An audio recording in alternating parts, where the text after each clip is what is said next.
Good evening, and welcome back to Corvid Crunchies, the side videos where I go over some of the more interesting foods I've been making lately. And today, we're going to try and make Little Debbie's Cosmic Brownies using a copycat recipe I found online. There's actually a bit of interesting story for how we came to this point. For context, I think Cosmic Brownies are good. They aren't my favorite, but they're good. My wife, Mrs. Cawthorn, she absolutely adores Cosmic Brownies. So, Mrs. Cawthorn and I were watching Honey Grimoire, a streamer we both really enjoy watching. Speaking of, go follow her. She makes great content on both YouTube and Twitch. Anyway, she was watching a video about the history of Little Debbie's Cosmic Brownies, and I mentioned that I usually buy them from Mrs. Cawthorn when I'm doing our weekly grocery shopping, and I want to get her a sweet treat. And then, this happens.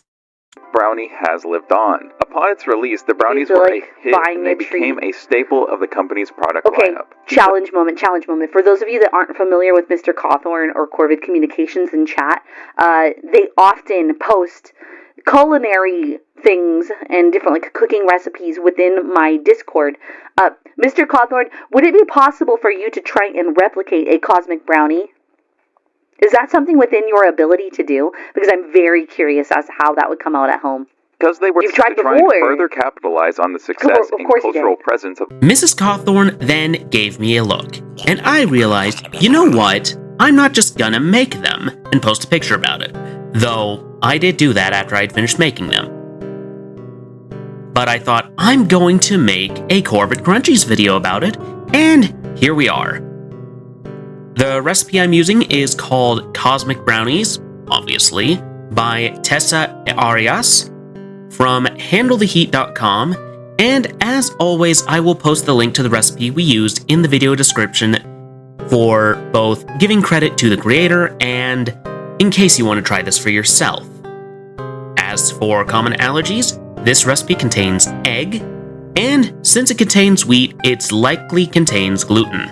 So, if you have those allergies, do keep that in mind. Anyway, let's get into it.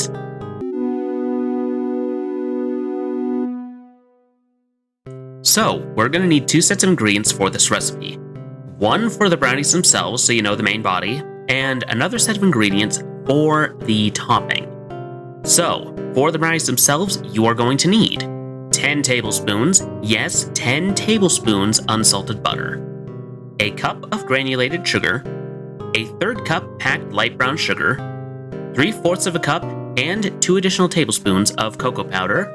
We use Dutch process in my house, but use what you have, a 1/2 teaspoon vanilla, 2 large eggs, and 1 more egg yolk, which we have separated here so you could see that it is just the yolk, a tablespoon corn syrup, 2/3 of a cup all-purpose flour, a tablespoon of cornstarch, and a 1/4 teaspoon of salt. And that's it for the main brownies. The topping is 3 ingredients. Very simple. It's a 1/2 cup heavy cream, 1.5 cups semi-sweet chocolate chips, and some rainbow candy-coated chocolate chips. And a little side note regarding those, the rainbow-colored chocolate chips will probably be hard to find in the grocery store. We couldn't find them in any of them in our area, so we had to order them online. So if you can't find them, you can use normal rainbow sprinkles. They will still taste good. It just won't be exactly the cosmic brownies. Anyway, let's get into actually putting these things together.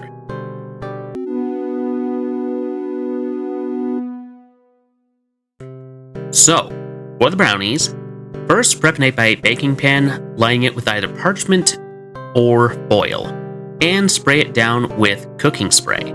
Though, any cooking oil that doesn't have a strong flavor will also work for this. And after that, you're going to preheat your oven to 350 degrees Fahrenheit or 176 degrees Celsius for those of you who use that. So, in a microwave-safe bowl, put the butter in a microwave for, the recipe says, 90 seconds to melt it. But, be warned, the butter will make a mess of the microwave if you leave it unattended. If you start hearing any sizzling in the microwave, take it out. and let it cool for a moment before putting it back in to continue the process. It actually only took us about a minute in the microwave to actually fully melt our butter. And the recipe doesn't say to use a stand mixer, but we're going to for the sake of convenience, but this can be done by hand. So, in our mixer, we're putting in the melted butter along with granulated sugar, brown sugar, cocoa powder, and we're going to mix it all together until it forms a clumpy, moist-looking mixture. Also, make sure you scrape down your bowl every now and again before continuing to stir, because this helps make sure it gets all mixed in there and that there's no dry powder residue left in the bowl. Sorry. The recipe also says that if the mixture is still hot, let it cool before continuing. I'm assuming this is so the eggs we're going to add in a moment don't cook. We did not really have that problem while making this. Next, you're going to add the wet ingredients, which are your eggs, the extra yolk, the vanilla, your corn syrup to the mixing bowl, and mix it all together until it looks like a chocolate soup. And scrape down your bowl and give it another good stir before continuing. Now we add the dry ingredients. This means the flour, the cornstarch, and the salt are all going in the bowl. Mix it all together and scrape down the bowl, and as I said before, scrape down the bowl, give it another good stir. The batter's going to be very thick, but that's okay because that is exactly what we want. Next, you're going to use a rubber spatula to get the batter out of your mixing bowl. Use a rubber spatula because it will maximize the amount you will be able to get because it can really get along the walls there. But yeah, you're going to scoop it all out into your prep baking dish. It's a bit less firm than Play-Doh, so you're going to need to use the rubber spatula from earlier to spread the batter around the pan and flatten it out. That way it'll bake properly, and everyone who eats your brownies will get roughly the same amount of brownies and topping we'll be making later. Once that's done, put it in the oven for 25 minutes.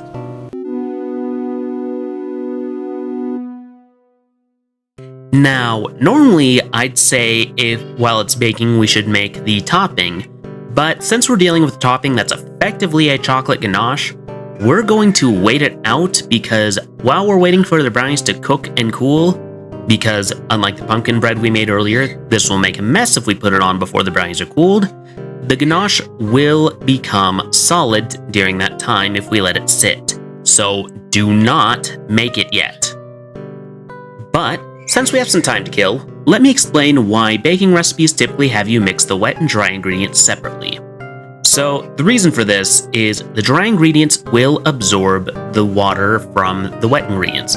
So if you start adding something like flour to your wet ingredients before you've mixed it all together, it ensures that the liquids aren't going to mix together, meaning you'll wind up with weird and possibly funny tasting clumps of absorbed ingredient that didn't mix with the rest, and overall it's not going to taste or feel right in your mouth. The reason sugar is an exception is because sugar will dissolve in liquid most of the time, whereas flour doesn't. And this is also why baking is considered a different culinary discipline than just cooking, because baking requires precision in both ingredients and process, since you can't really go back and fix it in most of the steps or once it's out of the oven. Why, one time while baking, Scratch that, the brownies are done.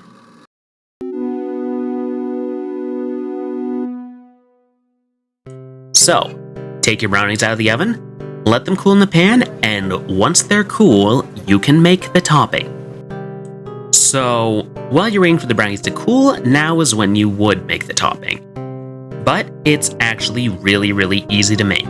Just put your cup of cream in the microwave for 1 minute, and then dump it in a bowl along with all of the chocolate chips.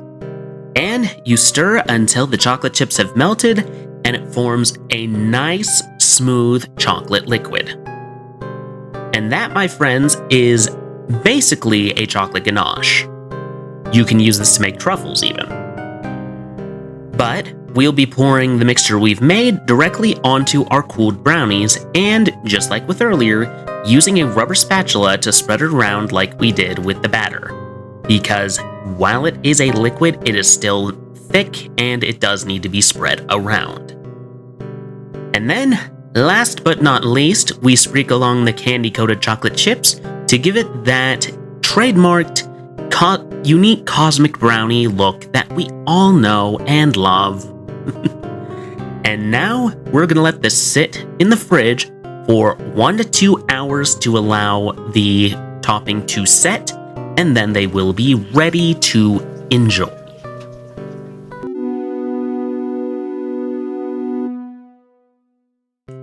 So, Mrs. Cawthorn and I decided to have some fun with this when we tried them, so we went ahead and ate this recipe along with an actual Little Debbie's Cosmic Brownie we had in our pantry. And while the brownies themselves were of similar texture, the topping on ours was a bit more solid, probably because it was fresh out of the fridge. And the other thing we noticed was that the ones we made were quite a bit richer and more filling than the store-bought ones. Mrs. Cawthorn still prefers the store-bought versions, and in some ways I have to agree. The ones we made were more of a full-fledged dessert, like they were something I'd picture serving with ice cream or maybe a glass of milk, rather than something I'd pack in my lunchbox for work. So I'd say I both succeeded and failed the challenge that Honey Grimoire presented to me. I made something that definitely looks like a cosmic brownie and has the same mouthfeel, but the taste and richness was off, so I didn't quite make a real cosmic brownie with this recipe. So, if you tried this one, let me know how it went. I'd love to hear it. And anything you think could be done to bring this more in line with the real cosmic brownies. We'd love to hear from you. And of course, remember, at Corvid Communications, we won't leave you eating crow. Have a good evening.